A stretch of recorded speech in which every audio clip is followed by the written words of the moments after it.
할렐루야, 반갑습니다. 네, 반갑습니다. 네. 하나님께서 오늘 이 복음 사경회로 저와 여러분들을 불러주신 줄 믿습니다. 사실은 우리의 결정과 우리의 결심, 우리의 의지가, 우리의 선택이, 그래서 우리의 선택이 오늘 이 하루를 여기까지 있게 만든 것처럼 보이지만, 사실은 하나님의 주권적인 역사가 저와 여러분들의 삶 가운데 그 어떤 것도 하나님의 허락하심이 없이는 된 것이 없다는 사실을 믿으셔야만 합니다. 저와 여러분들이 여기 와서 앉아 있을 수 있는 것은 먼저는 하나님께서 우리 안에 선한 소망을 허락하여 주시고, 그것을 하나님이 허락해 주셨기 때문에 저와 여러분들이 이곳에 와서 앉아서 편안하게 간식도 드시면서 하나님의 말씀 앞에 서 나아갈 수 있다고 믿습니다. 그러므로 이 시간 복음 사경회라고 하는 이 시간을 통해서 우리 모두 다 그 좋으신 하나님에 대한 자랑하는 이야기들을 듣고, 또 영원히 불변하신 하나님의 진리이신 성경의 말씀을 통하여서 하나님을 만나게 되어지는 축복이 저와 여러분들에게 있기를 주님의 이름으로 축복합니다. 하나님의 말씀이 다만 로고스로 성경 안에만 기록되어 있는 말씀이 아니라 레마로 우리 심령 안에 말씀하여 주시는 하나님이 계십니다. 돌아보니까 그렇게 하나님이 제 삶 가운데 일하여 주셨더라고요. 어느 순간 내 심령에 다른 사람들은 몰라도 나만 알아들을 수 있는 바로 그 음성으로 내 심령 가운데 찾아오실 때 절망 가운데 소망을 발견하게 되고, 죽을 것 같은 그런 상황 가운데에서 생명을 발견하게 되는 놀라운 하나님만 행하실 수 있는 바로 그 일, 성령 하나님께서 행하시는 바로 그 일을 제 삶 가운데 행하셨다는 사실을 어렵지 않게 발견하게 되었습니다. 오늘이 그런 시간이 되었으면 좋겠습니다. 제가 복음을 섬기면서 알게 되어지는 것은요, 이 복음의 메시지는 인간의 지식 따위로는 이해되어지는 이야기가 아니라는 거예요. 우리가 지금까지 교회를 다녀왔지만 우리가 변하지 않은 게 그 증거지 않습니까? 우리가 복음을 계속해서 반복해서 듣지만 정말 지독하게 바뀌지 않는 나와, 그리고 지독하게 바뀌지 않는 나와 함께 사는 그분이 한편에서는 증거이지 않습니까? 아멘이 나온다는 건 슬픈 이야기입니다. 그렇지만 여러분, 사람이요 정말 쉽게 바뀌는 존재가 아닙니다. 인간이 죄인이라는 사실이 이제 앞으로 나누게 되겠지만 이게 평범한 이야기가 아닙니다, 여러분.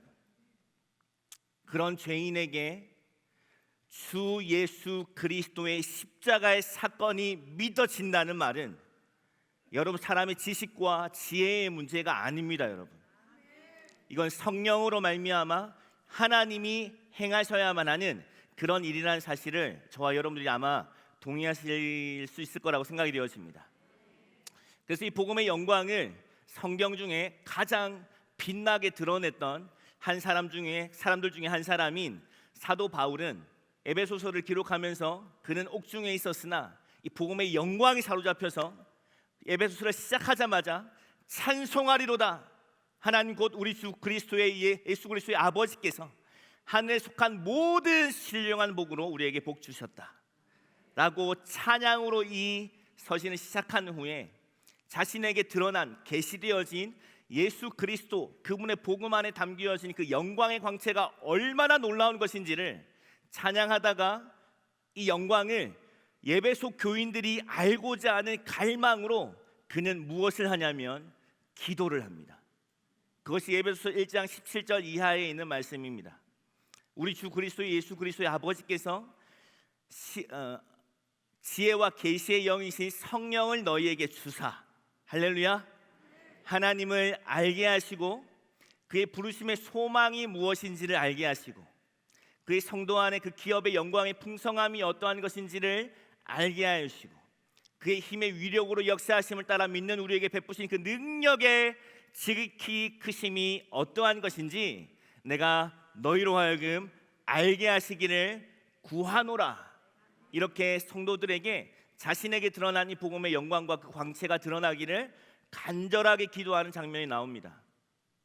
여러분, 하나님께서 저와 여러분들의 마음의 눈을 밝혀주시지 않는다면 우리는 결코 하나님을 알 수 없을 뿐만 아니라 우리가 성도라고 하는 이 성도의 부르심이 얼마나 크고 위대한 부르심인지를 깨달을 수 없게 되어질 것입니다.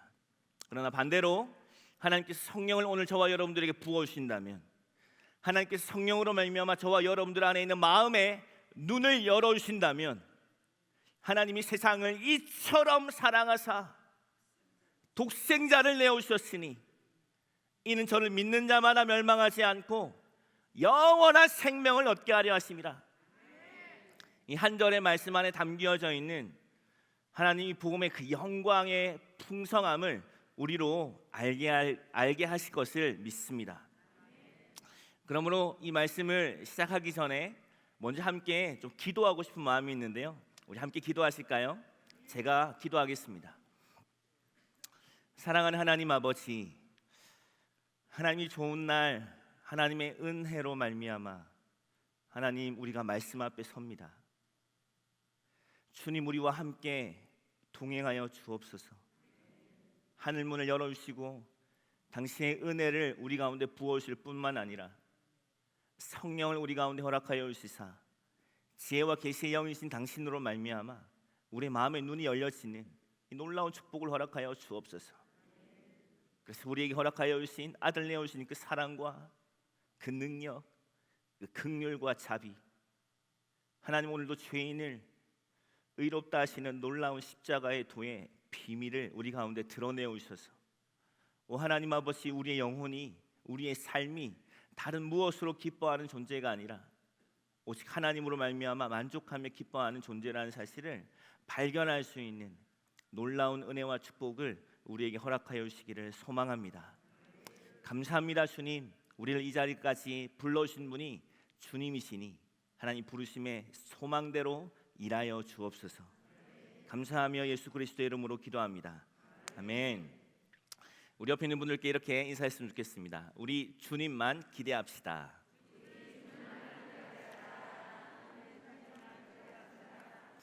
성경은요, 사실은 알아가면 알아갈수록 너무나도 놀라운 책입니다. 여러분, 노아 방주 이야기 들으셨죠?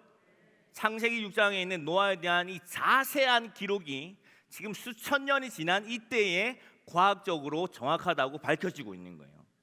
하나님의 말씀은요, 놀라운 말씀들입니다.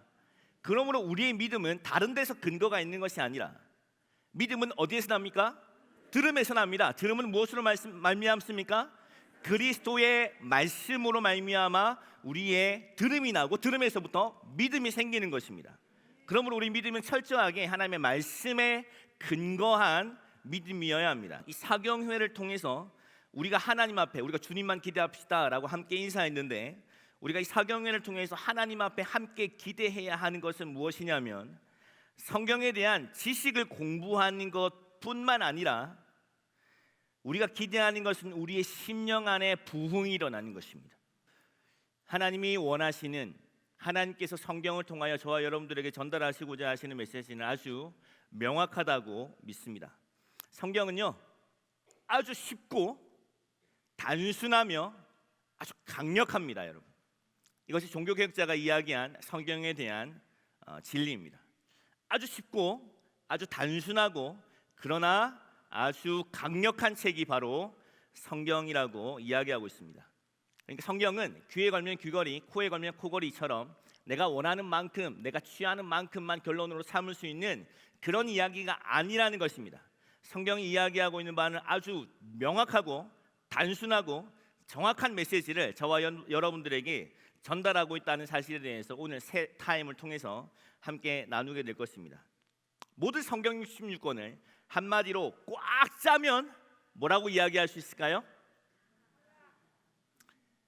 물론 여러 가지로 표현할 수 있겠지만 저는 성경 66권을 꽉 짜서 한마디로 이야기하자면 예수 그리스도.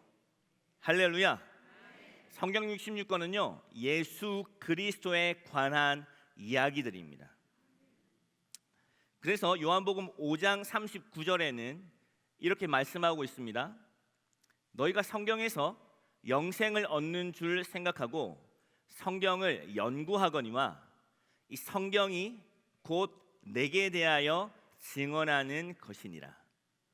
뭐라고요? 너희가 영생을 성경에서 얻는 줄 알고 성경을 연구하는구나. 그런데 잘 기억해라. 성경은 다른 이야기하는 거 아니야. 성경은 나에 대해서 기록하는 거야. 나가 누구입니까?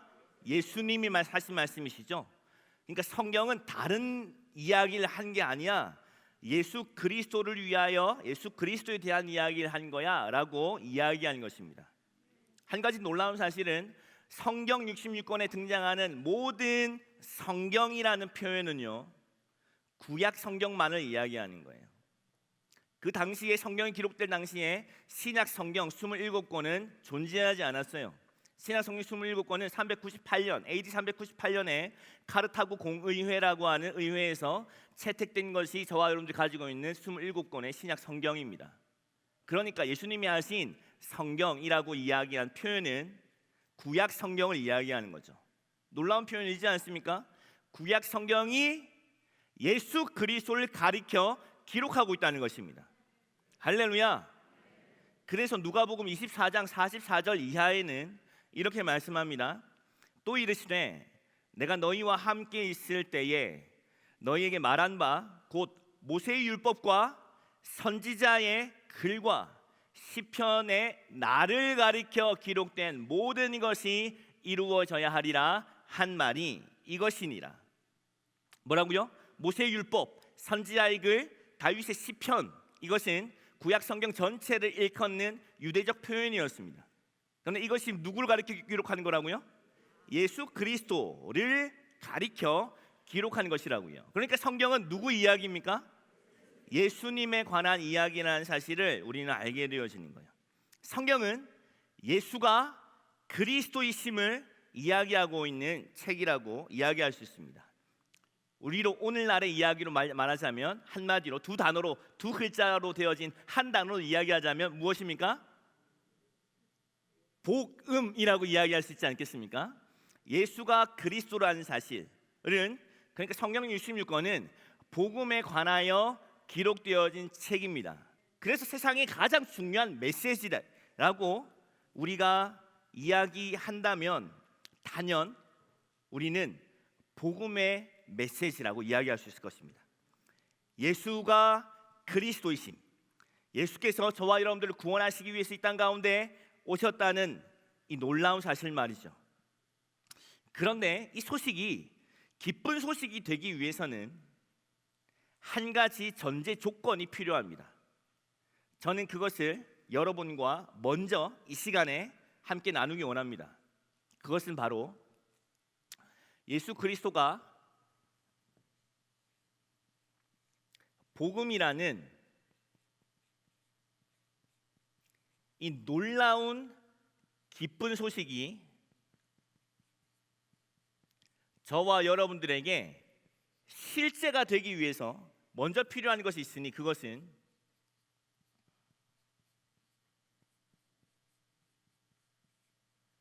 무엇입니까?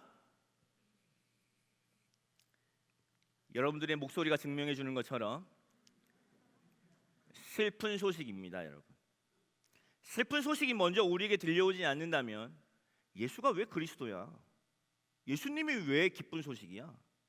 나는 아무것도 슬프지 않은데, 난 아무런 필요가 없는데 예수님이 왜 구원하러 오셨어? 난 구원이 필요하지 않은데. 그렇지 않겠어요? 우리가 얼마나 존재적인 죄인인지, 우리에게 어떤 구원이 필요한지를 깨닫지 못한다면 패션 오브 크라이스트라고 하는 이 엄청난 영화를 보면서도 전혀 감동이 안 올 수 있는 거죠. 그러므로 그리스도라는 말은 히브리어로 메시아라는 의미입니다. 메시아는 구원자라는 의미를 가지고 있습니다. 우리가 아는 것처럼 예수라는 이름의 의미도 자기 백성을 자기 죄에서 건져낼 자, 구원자라고 하는 의미를 가지고 있다는 것입니다. 이 말은 무엇을 의미합니까? 저와 여러분은 구원이 필요한 존재들이라는 거예요. 할렐루야. 자, 하나님은 세상을 사랑하십니다. 얼마나 달콤한 이야기인지 모르겠어요.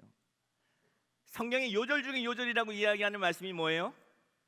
우리가 다 암송하고 있는 요한복음 3장 16절이죠. 한번 암송해 볼까요? 시작.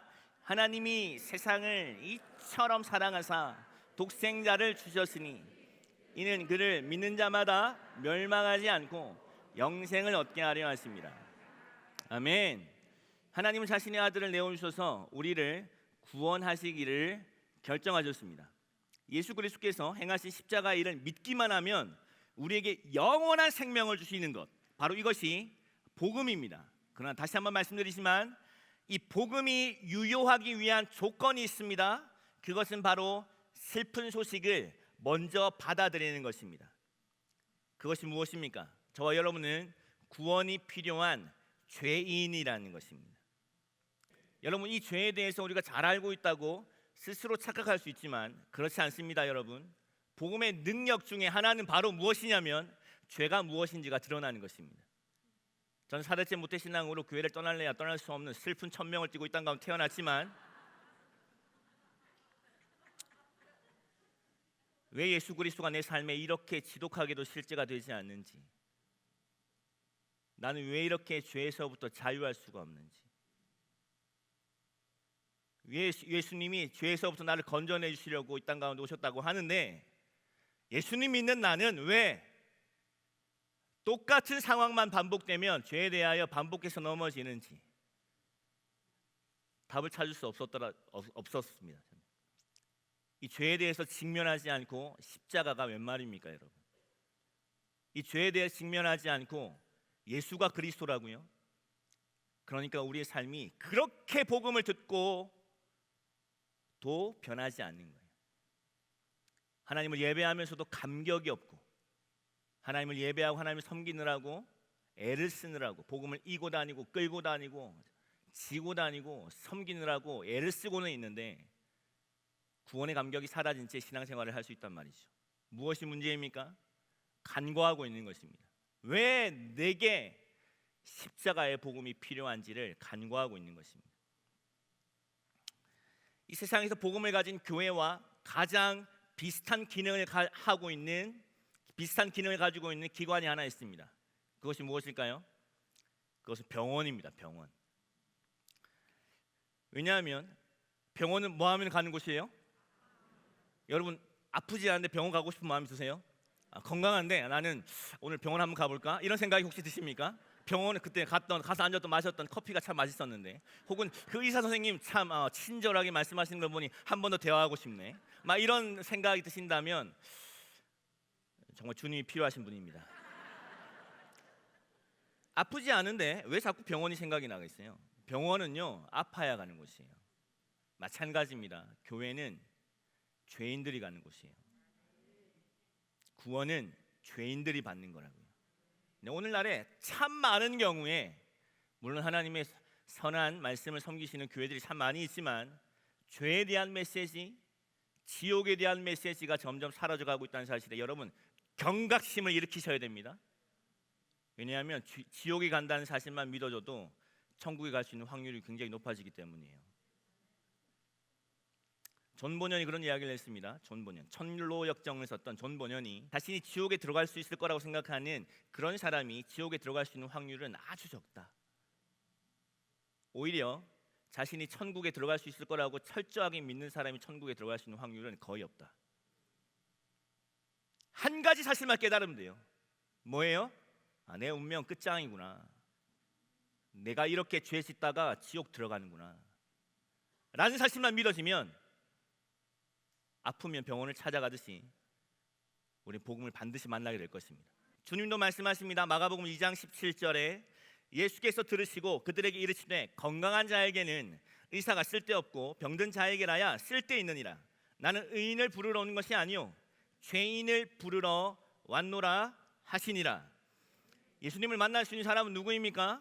죄인들이었어요. 여러분, 의롭다고 스스로 생각하고 있는 사두개인과 바리새인과 서기관들은 예수님의 질타를 받았습니다.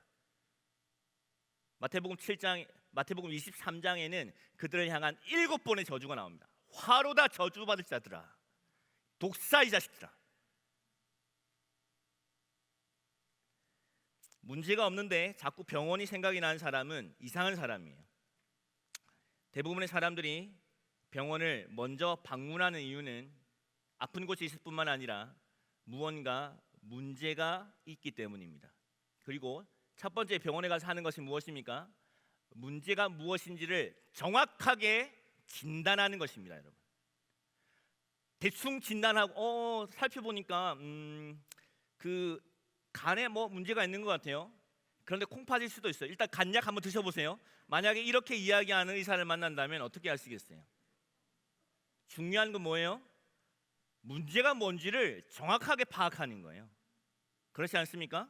문제가 무엇인지를, 그래서 정밀 검사를 하잖아요. 필요하면 조직 검사, 필요하면 더 정밀한 검사를 차례로 받으면서 정확한 문제가 밝혀지기까지는 어떤 처방도 내려지지 않아요.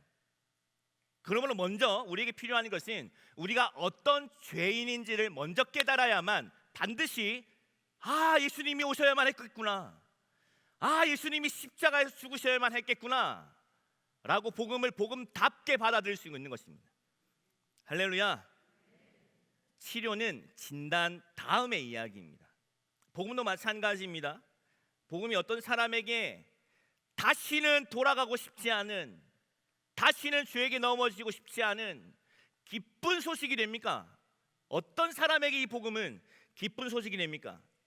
나에게 문제가 있다는 사실을 발견한 사람들에게만 복음은 기쁜 소식이 될 수 있는 것입니다. 내가 슬픔의 상태, 절망적인 상태에 있다는 사실을 깨닫는 사람에게만 복음은 기쁜 소식이 될 수 있는 것입니다.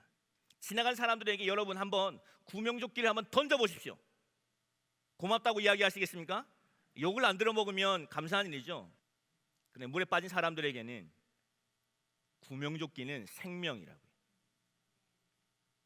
그러므로 예수 그리스도답게 예수가 그리스도라는 사실이 우리에게 다가오기 위해서는 우리가 어떤 위기 가운데 처하여 있는 인간인지를 발견해야만 우리는 복음을 복음답게 만날 수 있는 것입니다.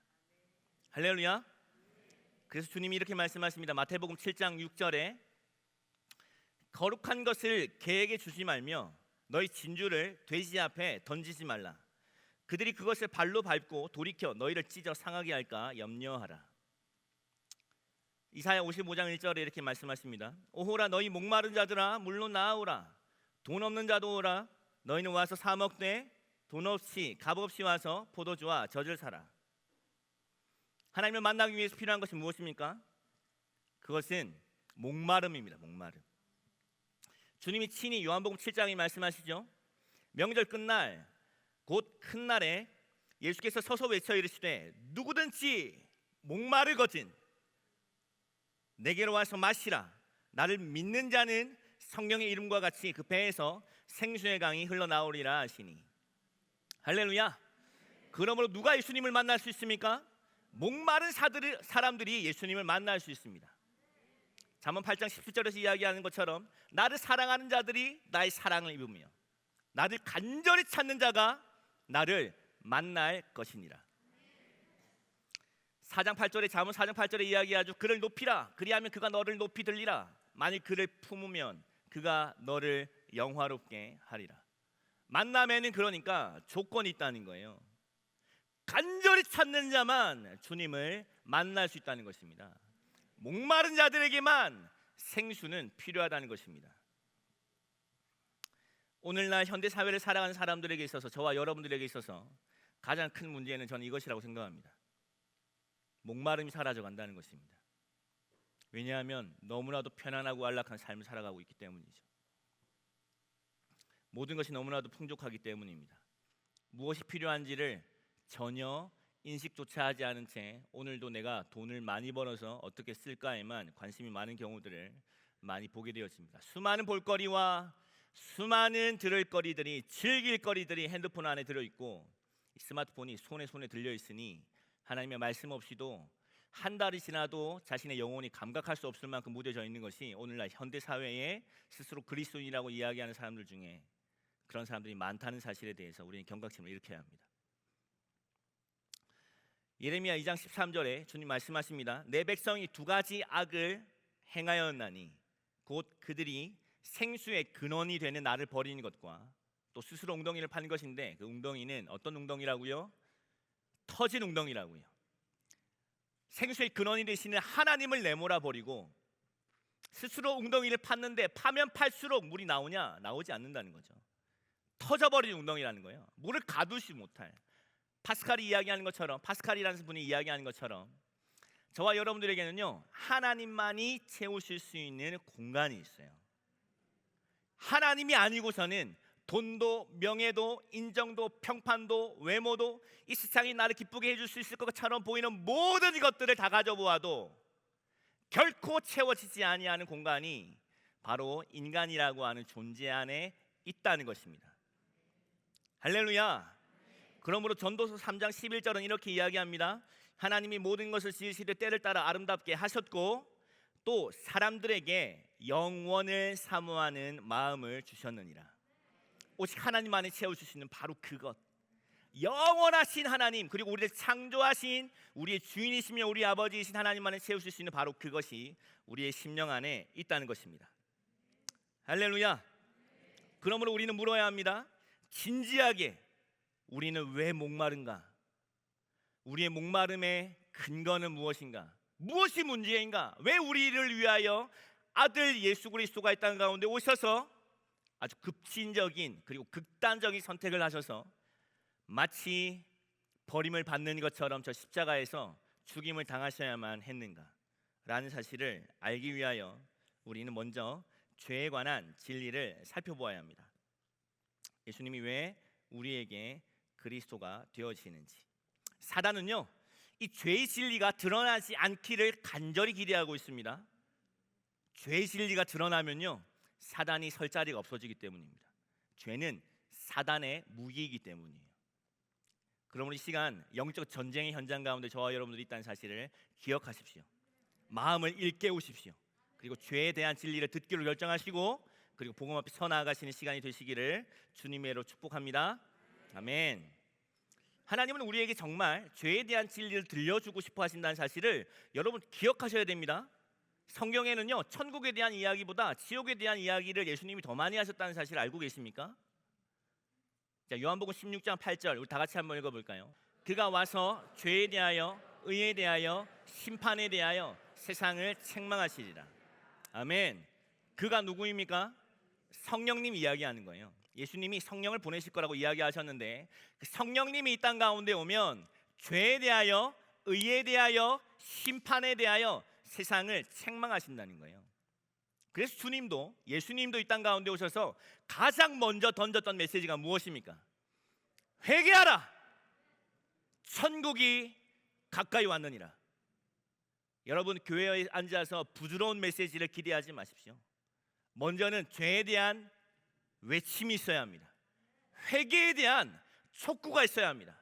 저와 여러분들이 얼마나 지독한 죄인인지가 깨달아져야만 예수님은 그리스도가 되시는 것입니다. 이 성경 전체는 딱 시작하자마자 어떤 기사로 시작합니까? 창조에 관한 기사로 시작합니다. 그리고 곧 복음이 선포되죠. 원시복음이라고 알려져 있는 창세기 3장 15절, 내가 여자의 후손을 너를 위하여 보낼 것이고 그가 사단의 머리를 깨어 부수며 사단은 그의 발 뒤꿈치를 물게 될 것이라고 하는 아주 역설적인 십자가의 진리를 이미 창세기 3장 15절 원시복음에 기록하고 있습니다. 자, 창조의 기사와 구원의 복음에 대해서 말씀하고 계시는데 그 사이에 무엇이 있습니까? 인간이 어떻게 죄를 범했는지에 대한 기사가 나와 있어요. 여러분들 알고 있는 것처럼 선과 악을 알게 하는 나무의 열매를 따먹은 기사가 바로 이 창세기 1장과 3장 사이에 기록되어 있다고요. 마찬가지로 그러므로 죄가 드러나지 않고 죄가 없는데 어떻게 복음이 필요하겠어요? 그렇지 않습니까? 그러므로 오늘 우리에게 필요한 메시지는 바로 이 죄에 관한 진리입니다. 성경 중에 성경이라고 알려져 있는 로마서 놀라운 책입니다, 여러분. 어거스틴도 웨슬리도 마틴 루터도 이 로마서의 한 절에 부딪혀서 그 인생이 뒤집어지는 그런 역사가 일어나지 않았습니까? 그런데 이 로마서는요, 아주 놀라운 시작을 가지고 있습니다. 로마서 1장을 딱 시작하면서 예수 그리스도의 종 바울은 사도로 부르심을 받아 시작하신 후에 1장 17절까지 인사말과 이 전체 이 책의 주제를 이야기합니다. 내가 복음을 부끄러워하지 아니하노니 이 복음을 믿는 모든 자에게 구원을 주시는 하나님의 능력이 됩니다. 먼저는 유대인에게요, 그리고 헬라인에게로다. 복음에는 하나님의 의가 나타나서 믿음으로 믿음에 이르게 하나니 기록된 바 오직 의인은 믿음으로 말미암아 살리라함과 같으니라. 그리고 갑자기 17절이 딱 끝나고 인사말이 딱 끝나는 순간 18절부터 돌연 갑자기 무슨 이야기를 하냐면 하나님의 진노가 불의로 진리를 막는 모든 사람들의 경건하지 않음과 불의에 대하여 하늘로부터 나타나나니. 1장 18절부터 3장 20절에 이르기까지 사도 바울은 딱 한 가지의 목적으로 성경을 기록하고 있습니다. 그 한 가지의 목적은 무엇이냐? 모든 인류, 유대인이나 헬라인이나 할 것 없이 차별 없이 우리 모두는 하나님의 심판과 하나님의 진노 아래 있다는 사실을 기억해라. 이것이 바로 로마서 1장 18절부터 3장 20절에 이르는 내용입니다. 우리 잘 알고 있는 말씀이 있죠. 로마서 3장 10절 기록된 바 의인은 없나니 하나도 없도다. 모두가 치우쳐 무익하게 되었고 깨닫는 자도 없고 혀에는 독이 가득한 죄, 율법으로는 죄를 깨달을 뿐이며 하나님의 심판 안에 우리가 놓여져 있다고 한 사실을 로마서를 기록하면서 서두에 기록하고 있는 거예요. 왜 그렇습니까? 복음을 이야기하고 싶었던 거예요.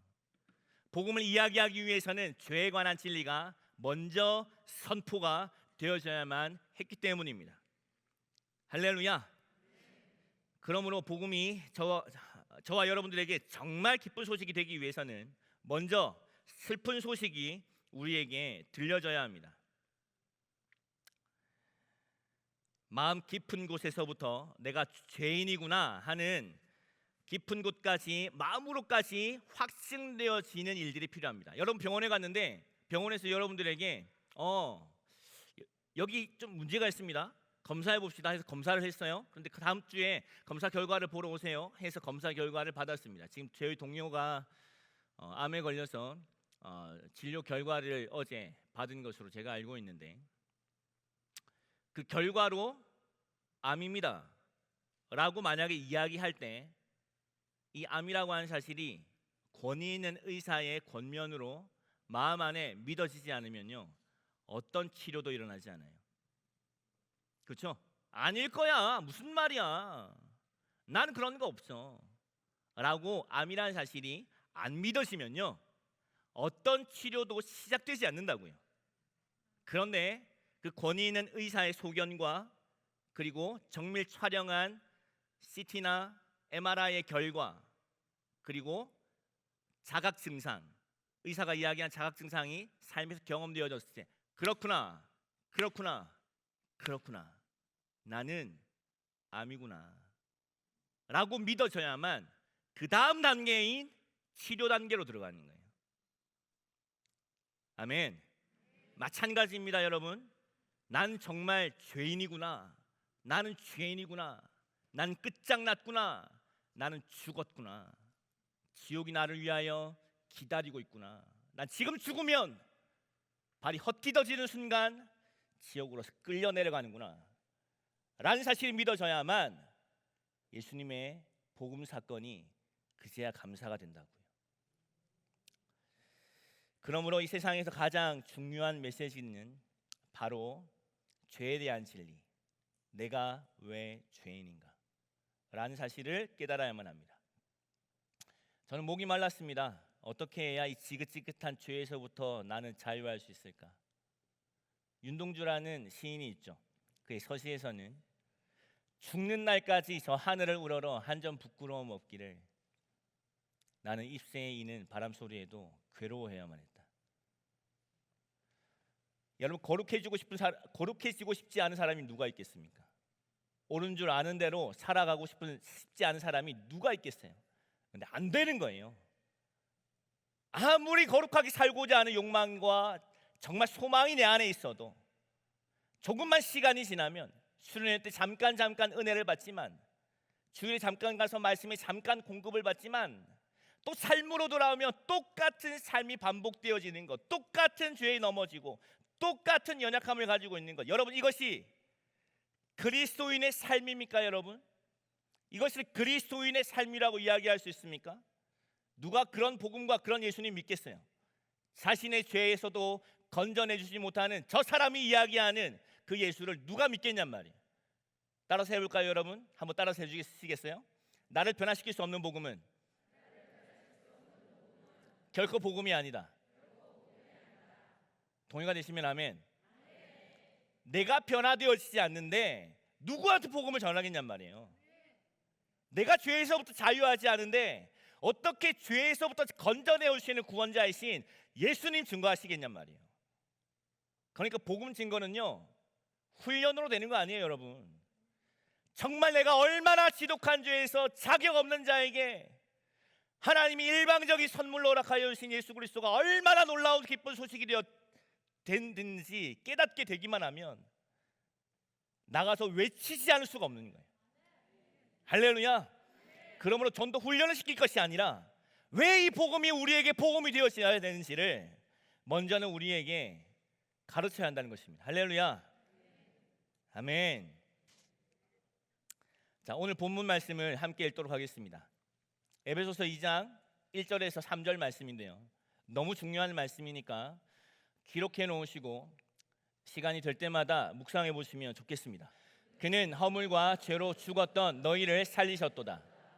그때의 너희는 그 가운데서 행하여 이 세상 풍조를 따르고 공중의 권세 잡은 자를 따랐으니 곧 지금 불순종의 아들들 가운데서 역사하는 영이라. 전에는 우리도 다 그 가운데서 우리 육체의 욕심을 따라 지내며 육체와 마음에 원하는 것을 하여 다른 이들과 같이 본질상 진노의 자녀이었더니. 3절은 정말 우리가 어떤 처지에 놓여져 있는지를 이야기해 주고 있습니다. 특별히 3절은 우리가 처하여 있는 우리의 존재적인 죄인이라고 하는 현상이 어떠한 것인지를 이야기해 줍니다. 전에는 우리도 다 그 가운데에서 우리의 육체의 욕심을 따라 지내며 육체와 마음에 원하는 것을 하여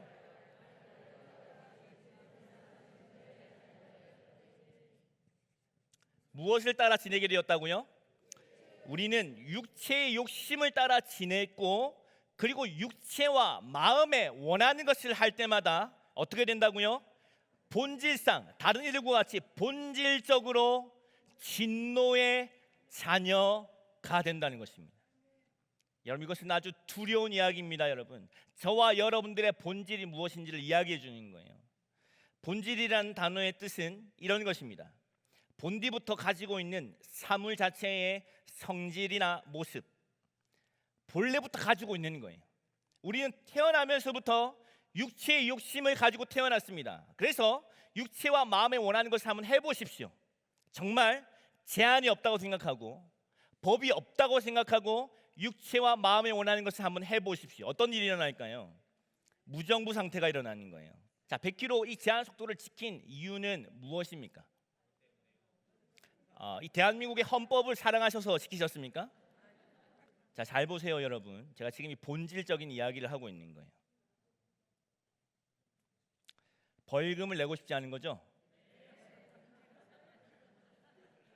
결국은 대한민국 헌법 때문이 아닙니다, 여러분. 법을 사랑해서가 아니에요. 누구 사랑입니까? 자기 사랑이에요, 자기 사랑. 육체의 욕심은요, 한결같은 방향을 가지고 있는데 그것은 바로 자아 사랑입니다.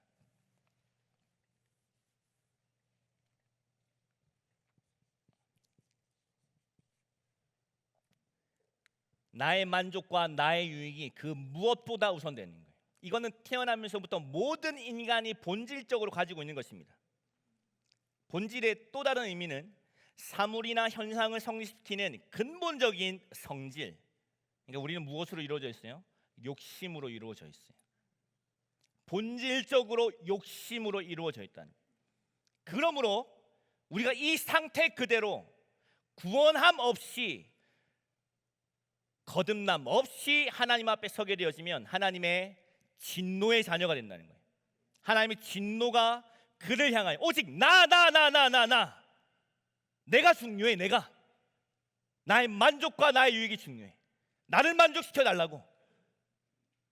그러니까 부부가 그렇게 어려운 거예요. 서로를 위해서 존재해 달라고 요구를 하는 거죠. 여러분, 이 가정 문제는요 심각해요. 여러분, 저희가 복음을 섬기면서 모든 죄의 근본은 가정에 있다는 사실을 저희가 알게 됐어요.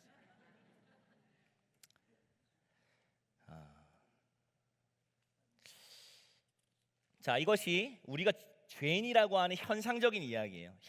여러분, 이거는 어렵지 않죠? 이해가 되십니까? 바로 이해되시죠? 법을 사랑해 섬기는 게 아니에요, 여러분. 우리는 그냥 나한테 이익이 되기 때문이에요. 나의 만족과 유익 때문입니다. 심지어는 교회에 들어와서도 하나님의 이름을 부르면서도 오직 나 하는 교인들이 얼마나 많은지 모릅니다. 먹고 마시고 시집가고 장가가는 이 일이 노아의 홍수 때와 같아서 마지막 때에 심판을 받을 거라고 예수님이 마태복음 24장에 이야기하셨어요. 여러분, 노아의 방주에 들어가지 않은 이유는요 대단한 죄들이 아니에요. 여러분, 먹고 마시고 시집가고 장가가고 사고 파는 일상이 우선순위에 있었기 때문이에요. 우선순위가 바뀌지 않은 거예요. 내가 중요한 거죠. 내 삶이 너무 중요한 거예요. 하나님의 나라보다. 주님 뭐라고 말씀하세요? 너희는 먼저 그의 나라와 그의 의를 구하라. 그리하면 이 모든 것을 너에게 주시리라. 할렐루야.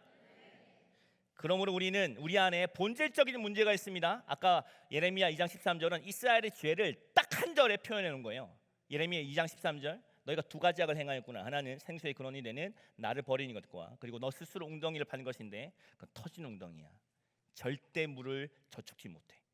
넌 오직 나만으로 만족할 수 있는 그런 존재들이야. 왜냐하면 하나님의 형상으로 지음을 받았거든. 그런데 나를 버렸구나. 그래서 로마서 1장 20절 이하에는 이 진노가, 이 자기 욕심이 어떻게 나타나는지, 이스라엘이 지독하게 포기하지 아니한 죄가 있으니 그것이 무엇인지 이야기하고 있습니다. 로마서 1장 20절 이하에 있는 말씀 제가 읽어볼게요. 창세로부터 그의 보이지 아니하는 것들, 곧 그의 영원하신 능력과 신성이 그가 만드신 만물에 분명히 보여 알려졌나니 그러므로 그들이 핑계하지 못할지니라.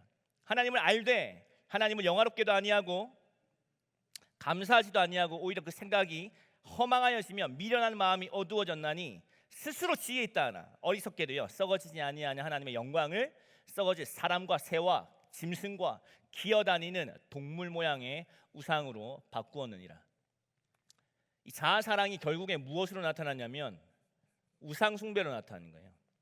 썩어지지 아니하는 하나님의 영광을 썩어질 사람과 새와 짐승과 기어다니는 동물 모양의 우상으로 바꾸어 버렸다는 거예요. 이스라엘은요 결국 다른 죄로 멸망한 게 아니었어요. 그렇게 하지 말라고 하는 우상 숭배 때문에 망하는 거예요. 자, 10계명 10가지로 603가지 율법을 10가지로 축약해 놓은 것이 10계명입니다. 근데 10계명의 첫 번째 계명과 두 번째 계명이 우상 숭배 계명이에요.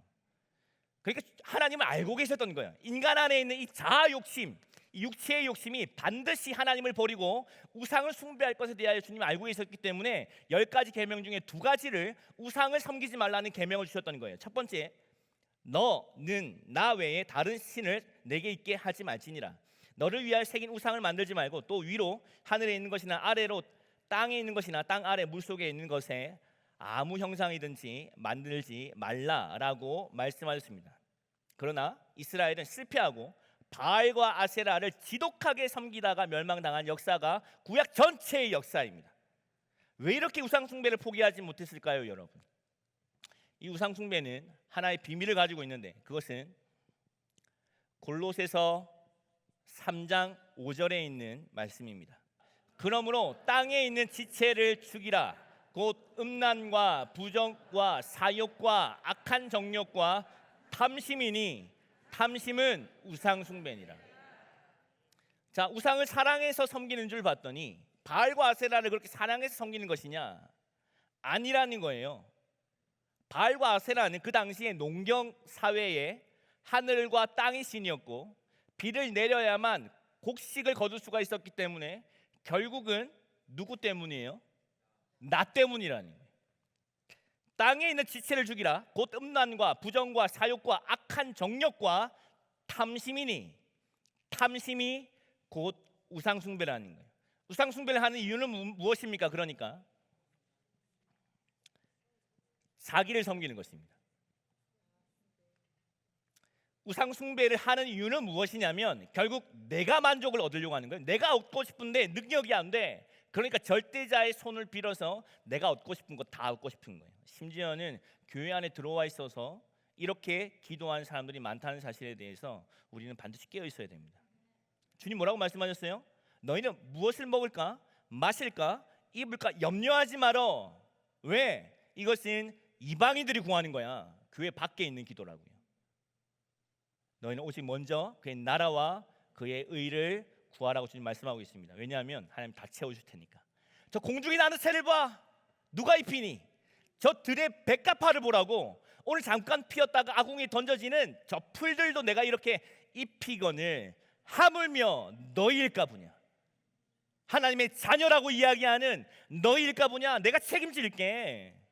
믿으라고. 할렐루야. 걱정하지 말고 믿으라고. 그런 거 구하는 건 다 우상 숭배야. 이방인들이 구하는 거라고 주님 말씀하고 계시는 거죠. 여러분 이런 죄악들 말이죠. 그러므로 현상적으로는 육체의 욕심을 따라 지내며 자아 사랑에 의하여서 우상 숭배를 하게 되었고, 이 우상 숭배는 결국에는 자기 사랑, 나를 섬기는 거예요. 우리 성령께서 우리 심령 가운데 말씀하시는 말씀에 귀를 기울이십시오. 할렐루야. 자, 두 번째 2절은 원인을 이야기해 줍니다. 원인. 자, 이런 현상으로 나타난 이 원인이 무엇인지 2절에서 이야기해 줍니다. 에베소서 2장 2절을 한번 다 같이 읽어 볼게요. 에베소서 2장 2절입니다. 함께 읽어 보겠습니다. 시작. 그때 너희는 그 가운데서 행하여 이 세상 풍조를 따르고 공중의 권세 잡은 자를 따랐으니 곧 지금 불순종의 아들들 가운데에서 역사하는 영이라. 아멘. 우리는 이 세상 풍조를 따랐대요. 돈 많이 버는 게 성공하는 거야. 이렇게 생긴 게 이쁜 거지. 이렇게 사는 것이 행복한 거야 라고 하는 이 세상의 풍조를 따르게 되었는데, 그 이유가 무엇이냐면 영적인 배후가 있다는 것입니다. 여러분, 죄는요 그냥 현상적인 열매의 문제가 아니에요. 영적인 이야기입니다. 그러므로 이상하게 저는 복음을 섬기면서 알게 되어지는 것은 죄에 대한 진리가 선포될 때 많은 사람들이 존다는 거예요. 여러분,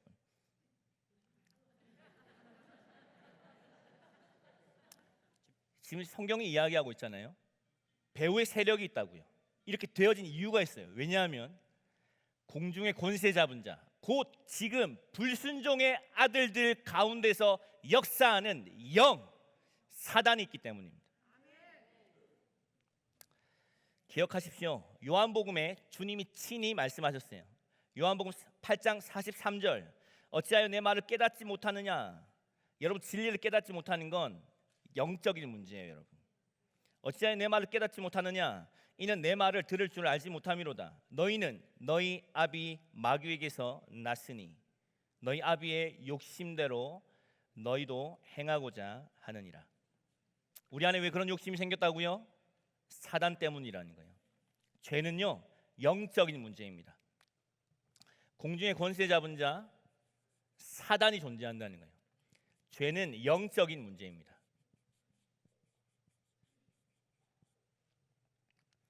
그러므로 예수 그리스도가 오셔야만 했습니다.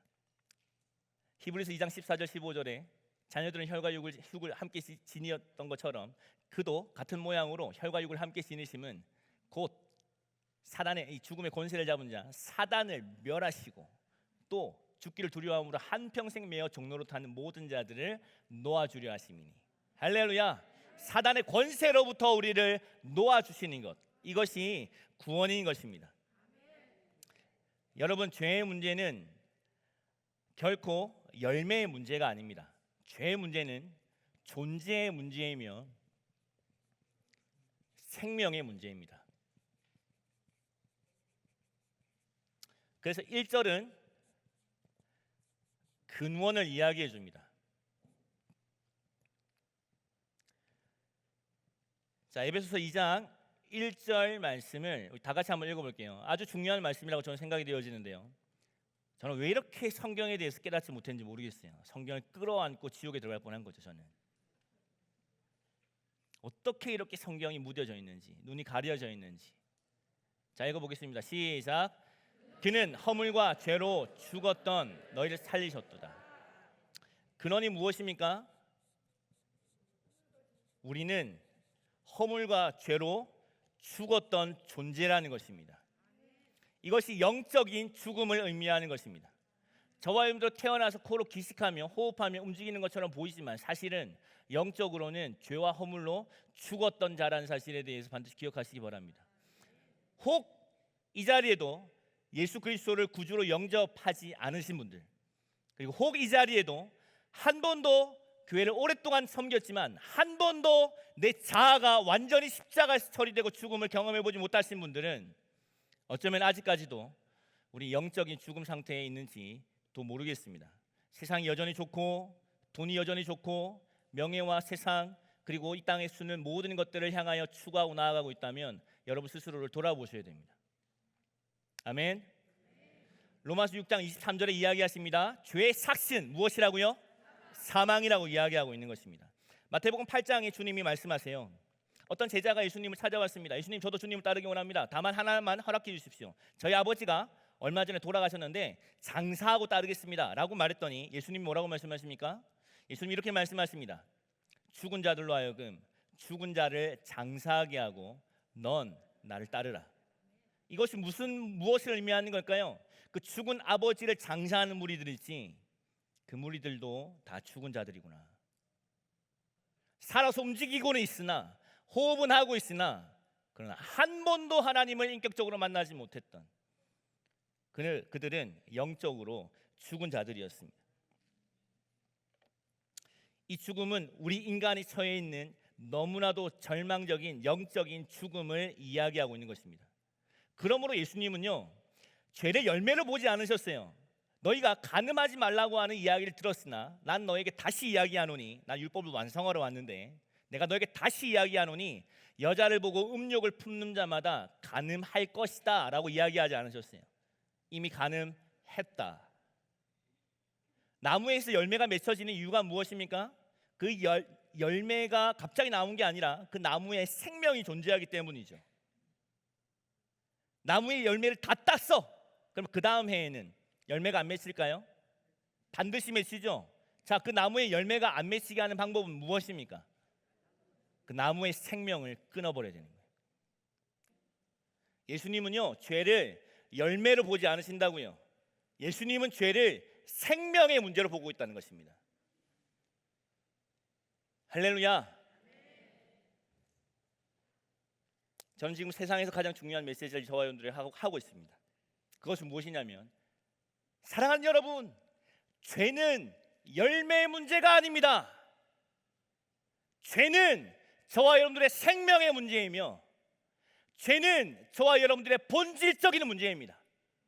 우리는 세포 하나하나까지 죄에 찌들었으며 우리는 의를 행할 수 있는 능력이 전혀 없습니다. 예레미야 13장 23절에 있는 말씀처럼 구수인의 피부를 희게 만들 수 있니? 표범의 반점을 다시 없앨 수 있거든. 너희도 선을 행할 수 있으리라. 선을 행할 수 있는 능력이 전혀 없는 것, 바로 이것이 존재적인 죄인인 저와 여러분들의 실상입니다. 그래서 로마서에서 바울은 탄식하며 이야기합니다. 오호라, 나는 곤고한 자로다. 이 사망의 몸에서 누가 나를 건져낼 것인가? 여러분이 사망의 몸이라고 하는 표현을 잘 기억하십시오. 이런 표현이 종종 등장합니다. 로마서 6장 6절, 우리가 알거니와 우리의 옛사람이 예수와 함께 십자가에 못 박힌 것은 죄의 몸이 죽어 다시는 우리가 죄에게 종로를 타지 아니하려면 이는 죽은 자가 죄에서 벗어나 의롭다함을 얻었습니다. 여러분, 구원은요, 십자가는요, 죄의 열매를 내려놓고 돌아오는 것이 아니라고요. 여러분, 죄가 존재적인 문제일 때에만 이 말씀이 알아듣는다고, 이 말씀이 알아들어진다고요. 아, 죄의 열매가 처리되는 게 아니야. 죄책감이 떨어지는 게 아니야. 죄가 곧 나이고 내가 곧 죄였는데 이 사망의 몸이 예수님이 죽으실 때 죽어버렸구나. 우리가 알거니와 우리의 옛사람이 예수와 함께 십자가에 못 박힌 것은 죄의 몸이 죽어 다시는 우리가 죄에게 종로로 타지 아니하리 함이니 이는 죽은 자가 죄에서부터 벗어났다. 의롭게 되었다. 골로새서 3장 3절, 골로새서 3장 3절 함께 읽어보겠습니다. 시작. 이는 너희가 죽었고 너희 생명이 그리스도와 함께 하나님 안에 감추어졌습니다. 아멘. 자, 보십시오. 십자가가 처리하는 것은 죄가 아닙니다, 여러분. 십자가에서 예수와 함께 죽은 것은 저와 여러분들의 죄와 과거가 아닙니다, 여러분. 십자가에서 죽은 것은 바로 너희가 죽었다고 이야기하고 있는 거예요. 이는 너희가 죽었고 너희의 생명이 그리스도와 함께 하나님 안에 감추어 있습니다. 이 놀라운 진리를 갈라디아서 2장 20절은 이렇게 이야기하죠. 내가 그리스도와 함께 십자가에 못 박혔나니. 누가? 내가 2000년 전에 예수님과 함께 십자가에 못 박혔나니. 그런즉 이제 내가 사는 것이 아니요 오직 내 안에 그리스도께서 사시는 것이라. 이제 내가 육체 가운데 사는 것은 나를 사랑하사 나를 위하여 자기 자신을 버리신 하나님의 아들을 믿는 믿음 안에서 사는 것이라. 할렐루야! 이 엄청난 복음을 주신 주님을 찬양합니다. 함께 기도하십시다. 제가 기도하겠습니다. 하나님 아버지, 알게 하십시오. 우리 마음에 눈을 밝혀 보게 하십시오. 내가 얼마나 지독한 죄인인지, 우리에게 얼마나 구원이 필요한지, 예수 그리스도의 십자가가 무엇을 의미하고 있는지, 하나님이 어떻게 우리를 사랑하셨는지 마음의 눈을 열어 알게 할 수 없소서. 예수님의 이름으로 기도합니다. 아멘.